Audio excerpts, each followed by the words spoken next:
Shalom, shalom to the family. Street baptism back with some more beautiful wisdom that we believe comes directly from the Father.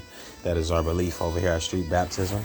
We believe it comes directly from the Father through his son, Yeshua or Yahweh or Yahusha Hamashiach, whatever pronunciation somebody wants to use. It doesn't matter as long as you're calling on the name, which is the reputation, the Shem or the Sham of the Creator. It's not necessarily talking about his name because we lost the privilege to understand or know the pure pronunciation of his name. And that's where Zephaniah 3 and 9, it might be 3 and 8, but that's where Zephaniah 3 and 9 comes from, speaking about the pure language that we're all going to speak when the Messiah returns and the earth is returned into its natural estate. Praise the Father.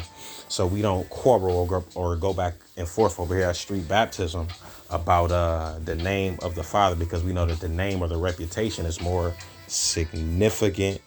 And we understand other things that are related to this as well. We back with another video concerning the Hebrew fundamentals. We're going through the characters all the way up until character 22, which is equivalent to the number 400. That's the numeric equivalent of the Tau, which is the last Hebrew character. Here we're on the 8th Hebrew character, which is the Het.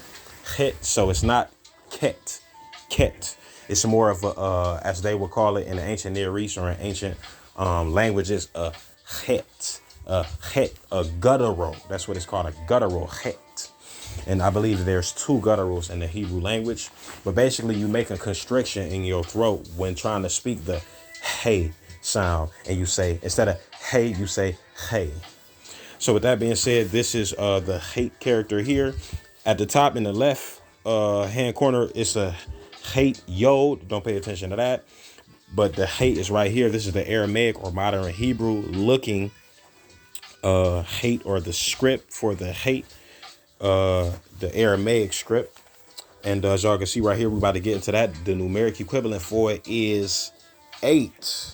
And again, I'm just going to do this like I did with the last video for the Zion, even though we're not going to do this yet extensively. As we can see from the Aleph, 1, 2, 3, 4, 5, 6, 7, 8. And as y'all can see, if you turn, so this pictograph is the tent wall. Praise the Father. We keep going back to the tent. We got the tent peg, we got the tent door, we got the tent. Now we got the tent wall, which represents being separated from the elements. You go in the house when it's raining. You go in the house when it's snowing or when it's hailing. You feel what I'm saying? Or when it's too hot outside. This is what this represents, being removed from the elements. So with that being said, it can represent protection. But if y'all was to turn this right side up, right, it looks like an 8. Looks like a ladder, yes, but it looks like an 8. Praise the Father, because the people who came up with the English or the languages that we deal with today, they understand that every language comes from the Hebrew. But it was a kind of a slick or subtle way that they try to make these characters look, or how they try to make them sound, to where we wouldn't completely understand where these things come from, etc., etc. So here's the hate, the numeric equivalent to it being 8. Or the numeric equivalent for it being 8. Here we go again. Hate. It says hates there, but it's a hate. CHET would be the correct transliteration according to how you pronounce it. Here we go again. Hate. And here it says there's the Aramaic and there's the Paleo Hebrew, or the pictograph. As we always look at the Aramaic or modern Hebrew script first and then go into the Paleo with all of these videos. Praise the Father. So here it's a wall, or like I said, a protection. It can represent a fence. So it can also represent a fence around the house too, as that represents the boundary of somebody's home. And it also could represent separation, separating what? The individual from the outside of the tent or the wall, being in the elements. And here we go again, as we can see it again. Let's go over here. See what else we got. And here it says hate, to protect. So that's what this hate represents.